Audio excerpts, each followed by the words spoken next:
विभिन्न मांगों को लेकर घोसी बाल विकास परियोजना कार्यालय पर आंगनबाड़ी सेविका सहायिकाओं ने दिया धरना। कहा सरकार हमारी मांगे पूरी करे।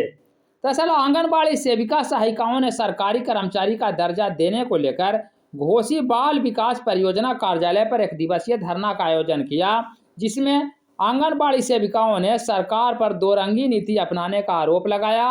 आंगनबाड़ी सेविकाओं का बताना था कि सरकार कार्य तो सरकारी कर्मी के बराबर लेती है, लेकिन मजदूरी मजदूरों से भी कम देती है। हम लोग को मानदेय नहीं, वेतन चाहिए। हम लोग को जो मोबाइल मिलता है वो ख़राब क्वालिटी का मिलता है, वो सही मोबाइल दिया जाए तभी हम लोग पोषण ट्रैकर में तो काम क्या करेंगे। उसमें कार्य करने में बाधा आ रही है? मोबाइल जो दिया जाता है एक आध महीना में बंद हो जाता है और हम लोग के उसी आधार में मानदेय मिलता है, तो अगर काम नहीं करेंगे तो हम लोग को मानदेय कट जाता है। तो इसलिए हम लोग के चाहिए कि अच्छा क्वालिटी का मोबाइल मिले तो हम लोग काम कर पाएंगे। ठीक है, क्या नाम हुआ आपका? टुन्नी देवी नाम है, जिला अध्यक्ष। ठीक है।